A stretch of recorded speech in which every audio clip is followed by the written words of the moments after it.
नमस्कार, राजस्थान समाचार में आपका स्वागत है। पेश है राजस्थान की खास खबरें।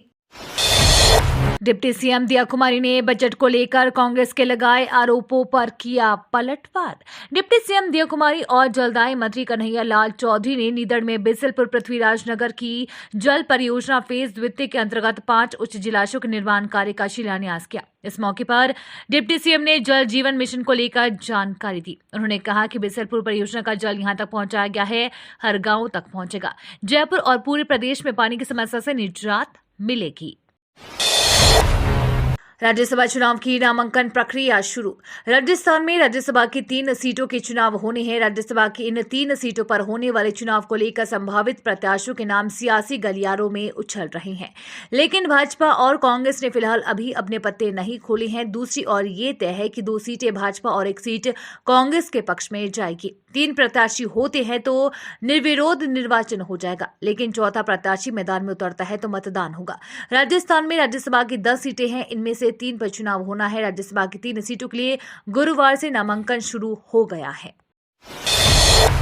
राजस्थान में जाटों को साधने के लिए रालोद से गठबंधन की जुगत में लगी बीजेपी। चुनाव जीतने के लिए राजनीतिक पार्टियां तरह तरह के समीकरण बिठाती नजर आती है। देश के सबसे बड़े चुनाव को लेकर भी यही देखने को मिल रहा है। जहां कांग्रेस की अगुवाई में INDIA गठबंधन लोकसभा में किस्मत आजमाने जा रहा है, तो वहीं बीजेपी भी अपने सहयोगियों को इकट्ठा करने में जुटी हुई है। इन दिनों उत्तर प्रदेश में बीजेपी रालोद के गठबंधन की खूब चर्चा हो रही है। राजनीतिक विशेषज्ञों का मानना है कि इस गठबंधन का असर यूपी से इतर राजस्थान और हरियाणा सहित अन्य राज्यों में भी देखने को मिल सकता है। जाट समाज की 2 चरणों में आरक्षण को लेकर दिल्ली में वार्ता। ओबीसी वर्ग में आरक्षण की मांग को लेकर पिछले कई दिनों से चल रहा जाटों का महापड़ाव अब जोर पकड़ रहा है। जाट समाज की 8 सदस्यों की कमेटी भरतपुर धौलपुर जाट समाज को केंद्र की ओबीसी वर्ग में आरक्षण की मांग को लेकर दिल्ली पहुंच चुकी है।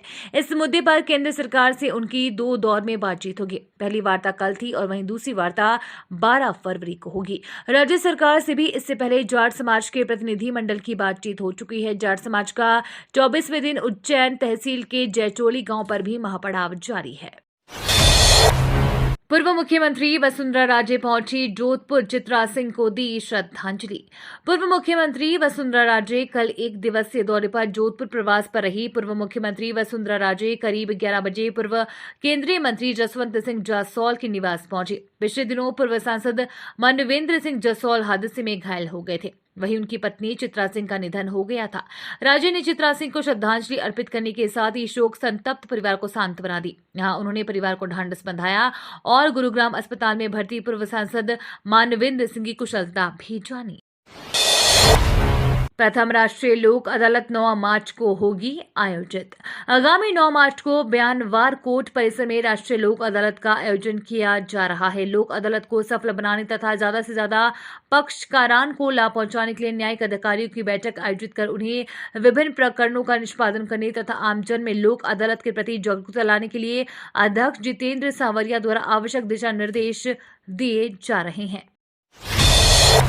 रेलवे में आवेदन करने की आज है आखिरी डेट। रेलवे में नौकरी पाने की ख्वाहिश रखते हैं और तलाश में लगे हुए हैं तो आपके लिए बेहतरीन अवसर है।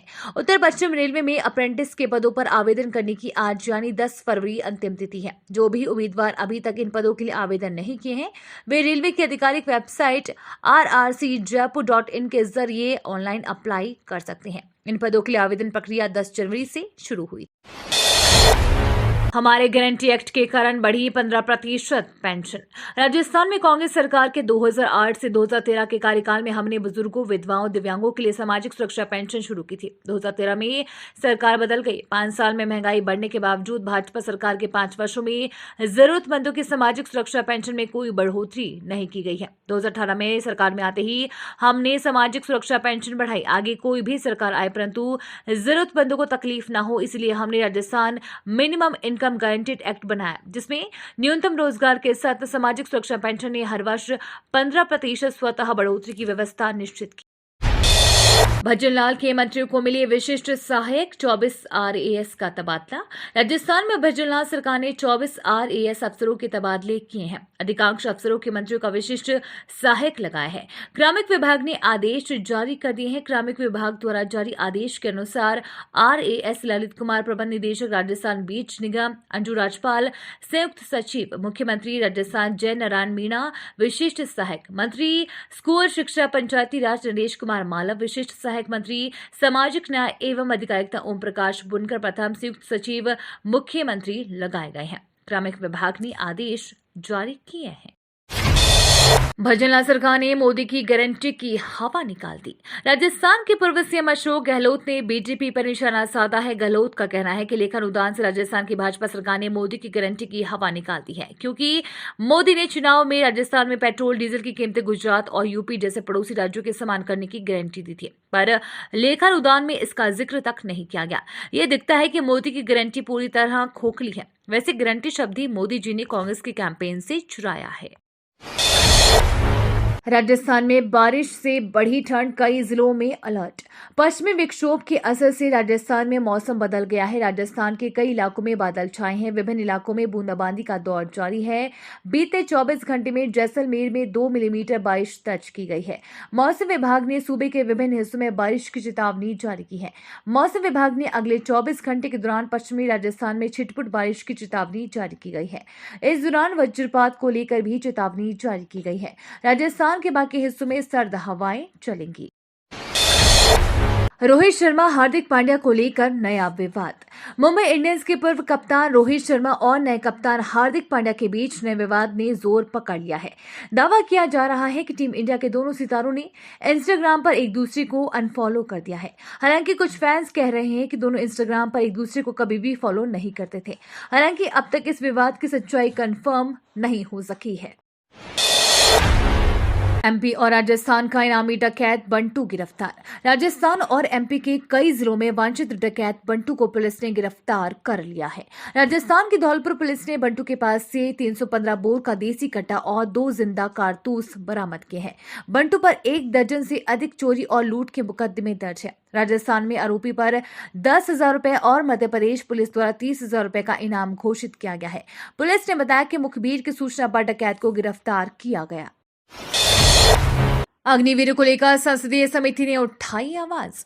रक्षा मामलों को संसदीय स्थायी समिति ने आवाज उठाई है। समिति ने सिफारिश की है कि ड्यूटी के दौरान शहीद होने वाले अग्निवीरों के परिवार को भी नियमित सैनिकों की तरह सुविधा दी जानी चाहिए।